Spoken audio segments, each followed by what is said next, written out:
अस्सलाम वालेकुम दोस्तों, my name is Ziaur Rahman. मैंने अपनी पहली वीडियो अपलोड की थी जिसमें प्रेजेंट इंडेफिनिट टेंस के मैंने जो जुमले बनाना सिखाए थे, सादा जुमले। तो जिन्होंने उसकी प्रैक्टिस कर ली है तो वो बहुत अच्छा है, ओरिजिनल प्रैक्टिस नहीं किया तो वो उसको ज़हननशी कर लें। और मेरी इस दूसरी वीडियो को जो ना आप लोग अच्छी तरह देखें। इसमें मैं आपको प्रेजेंट इंडेफिनिट टेंस का नेगेटिव सेंटेंस बनाना सिखाऊंगा आपको, जो बहुत ही आसानी से आप सीख जाएंगे। बहुत ही आसानी से मैं आपको उसमें तरकीब दूंगा, फार्मूला दूंगा, आप उसको ज़हननशी करना, याद रखना।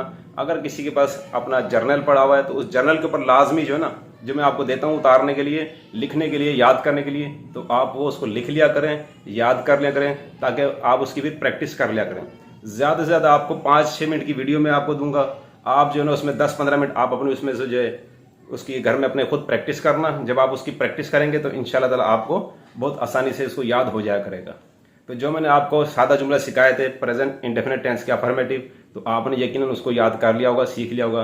और अभी हम उस टेंस का ये नेगेटिव सेंटेंस बनाना सिखाएंगे। तो आप उसका नेगेटिव सेंटेंस बनाना सीखना, और वो कैसे बनते हैं बहुत ही आसानी से। तो मैंने जो इसमें तरकीब दी है उस तरतीब के मुताबिक आपने उस पर अमल करना है और उसके मुताबिक चलना है। तो इंशाल्लाह ताला आप उसको जल्दी से आप टेंसेस बनाना सीख जाएंगे, और बहुत ही आसानी से। मैं आपको याद नहीं कराऊंगा बल्कि आपको हिफ्ज कराऊंगा, तो आप हिफ्ज कर लेना, बहुत अच्छी तरीके से हिफ्ज आएगा आपको। प्रेजेंट इंडेफिनिट टेंस, इस टेंस का नेगेटिव सेंटेंस बनाने के लिए डू नॉट या डज नॉट का इस्तेमाल करते हैं। याद रखें, डू नॉट और डज नॉट सब्जेक्ट और वर्ब के दरमियान लगाते हैं, और किसी भी वर्ब के आगे एस या ई एस नहीं लगाते। ये फार्मूला है, इसको आप तरतीब से जहन में बिठा लें। We do not play cricket, हम क्रिकेट नहीं खेलते हैं।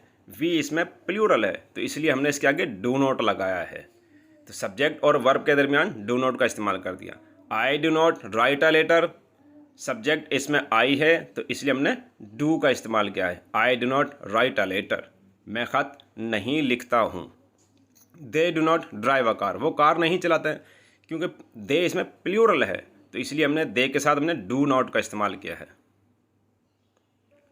You do not eat the bananas, आप केले नहीं खाते हो, तो इसलिए यू प्लूरल है तो इसलिए हमने इसके साथ डू नॉट का इस्तेमाल किया है। सब्जेक्ट और वर्ब के दरमियान डू नॉट इस्तेमाल कर लिया। She does not wash the clothes, वो कपड़े नहीं धोती है। शी सिंगुलर है तो इसलिए हमने डज नॉट का इस्तेमाल किया है, और सब्जेक्ट और वर्ब के दरमियान डज नॉट हमने लगा दिया। He does not watch the TV, वो टीवी नहीं देखता है। ही सिंगुलर है तो इसलिए हमने डज का इस्तेमाल किया है। सब्जेक्ट और वर्ब के दरमियान डज नॉट का इस्तेमाल कर दिया। वो टीवी नहीं देखता है। तो इसी तरतीब के मुताबिक हमने चलना है। अब इसकी हम जो अब तक हमने काम कराया है उसकी प्रैक्टिस कर लेते हैं। आई गो टू हाउस, ये अफर्मेटिव है, सादा जुमला है। अब हम इसका नेगेटिव भी बनाएंगे और इंटेरोगेटिव बनाएंगे, ताकि आप जहन नशी कर लें कि एक अफर्मेटिव से हमने नेगेटिव कैसे बनाया, इंटेरोगेटिव कैसे बनाया।